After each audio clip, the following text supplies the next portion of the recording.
2 నెలలుగా జీతాలు బకాయి 94 మంది శానిటేషన్ కార్మికులు తీవ్ర ఇబ్బంది. ఈ రోజు వేస్తాం రేపు వేస్తామంటూ కాలయాపన ఆరోపణ. పిల్లల స్కూల్ ఫీజులు, ఇంటి అద్దె, కరెంటు బిల్లులు చెల్లించలేని పరిస్థితి. రోజువారీ ఆదాయంపైనే ఆధారపడి జీవించే కుటుంబాలు సంక్షోభంలో. పద్మావతి ఏజెన్సీ కింద పనిచేస్తున్న కార్మికుల ఆవేదన. అధికారులకు ఫిర్యాదు చేసినా స్పందన లేదని ఆరోపణ. ఒక్కరిని చేయాలా 10 మందిని బతకాలని చూసుకోవాలా? కార్మికుల భావోద్వేగ వ్యాఖ్య. నంద్యాల ప్రభుత్వ సాధారణ ఆసుపత్రిలో పద్మావతి ఏజెన్సీ కింద పనిచేస్తున్న శానిటేషన్ కార్మికులు జీతాల సమస్యలపై తీవ్ర ఆవేదన వ్యక్తం చేస్తున్నారు. ఆసుపత్రిలో గత 6 నెలలుగా విధులు నిర్వహిస్తున్న కార్మికులు మొదటి 3 నెలల జీతాలు సక్రమంగా అందాయని, అయితే గత 2 నెలలుగా జీతాలు నిలిచిపోయాయని తెలిపారు. జీతాల గురించి అడిగితే ఈ రోజు వేస్తాం రేపు వేస్తామంటూ కాలయాపన చేస్తున్నారని ఆరోపించారు. సుమారు 94 మంది కార్మికులు జీతాలు అందక తీవ్ర ఇబ్బందులు పడుతున్నారని చెప్పారు. పిల్లల స్కూల్ ఫీజులు, ఇంటి అద్దె, కరెంటు బిల్లులు, ఇతర అవసరాలన్నీ ఈ జీతంపైనే ఆధారపడి ఉన్నాయని, 1 నెల జీతం ఆగినా కుటుంబాలు గడవడం కష్టమవుతుందని వాపోయారు. మాకు రెక్కాడితే గాని డొక్కాడని పరిస్థితి. ఇంట్లో 10 మంది ఉన్నారు, ఒక్కరిని చేయాలా, అందరినీ పోషించాలా అంటూ కార్మికులు తమ ఆవేదనను వ్యక్తం చేశారు. ఇప్పటికే సంబంధిత అధికారుల దృష్టికి సమస్య తీసుకెళ్లినా స్పందన రాలేదని తెలిపారు. మీడియా ద్వారా సంబంధిత అధికారులు వెంటనే స్పందించి పెండింగ్ జీతాలు విడుదల చేయాలని, భవిష్యత్తులో నెలల సమయానికి జీతాలు చెల్లించేలా చర్యలు తీసుకోవాలని శానిటేషన్ కార్మికులు విజ్ఞప్తి చేస్తున్నారు.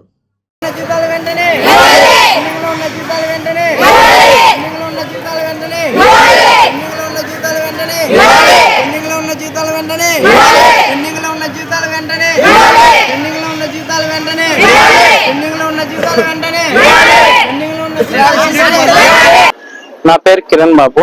నేను నంద్యాల జీజెచ్ లో పద్మావతి ఏజెన్సీలో శానిటేషన్ వర్కర్ గా పనిచేస్తున్నాను. మాకు వీళ్ళు వచ్చిన కొత్తలో 3 నెలల నుంచి జీతాలు బాగానే వేసినారు.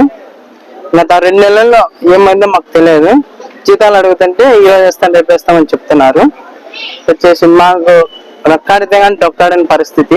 మా పిల్లల ఫీజులు వేసేదైతేమి, ఇంటి బిల్లులు, కరెంటు బిల్లులు, పాల బిల్లులు, ఇవన్నీ మాకు చాలా కష్టమైంది. మాకు నెలలో జీతం వచ్చేలాగా మీ ద్వారా మేము తెలియజేస్తున్నాము మా సారాలకు. అధికారులు స్పందించి తొందరగా మాకు జీతాలు వేస్తే మాకు కూడా ఇంట్లో గడవడం చాలా ఈజీగా ఉంటుందని మేము మీకు సభకు తెలియజేస్తున్నాము. సార్, మేము శానిటరీ వర్కర్స్ గా పనిచేస్తున్నాం సార్ పద్మావతి గ్రూప్ లో. మాకు జీతాలు నెల ఇచ్చామని ఇప్పుడు మీరు జీతం రాకుండా నిలబెట్టినారు సార్. మేము ఏడకని బాకీలు తెచ్చుకొని చేసుకోవాలి సార్. స్కూల్ ఫీజులు, పిల్లలకు ఇంటి బాడిగలు, కరెంటు బిల్లులు, ఏడికి పోయినా కానీ మాకు డబ్బులు కావాలి కదా సార్. మేము ఎట్లా బతకాలా సార్? 10 మంది కుటుంబాలు మాకు ఇబ్బంది పడుతున్నాం సార్. మేము అన్ని పనులు చేస్తూనే ఉంటాం సార్. బతకాలా, ఒకరిని చేయాలా, 10 మందిని బతకాలా సార్ ఇంట్లో కుటుంబము.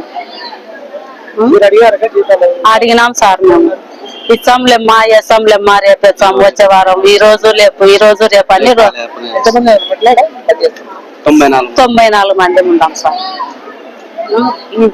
ఇప్పుడు జీతాలు మాకేం తమ్ముడే రేపు దయచేసి మాకు ఏపీయండి సార్. చర్య తీసుకోండి సార్ కొంచెం.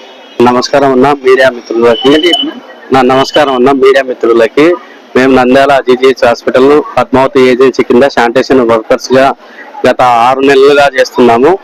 ఫస్ట్ వాళ్ళు వచ్చిన కొత్తలో 3 నెలలు బాగానే శాలరీలు వేశారు. తర్వాత ఏమైందో ఏమో తెలియదు. మాకు 2 నెలల నుంచి పెండింగ్ లో జీతాలు పెట్టినారు.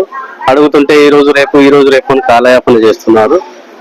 మేము దీన్ని నమ్ముకొని బ్రతుకుతున్నాము. మాకు రెక్కాడితే గానీ డొక్కాడని పరిస్థితి మాది.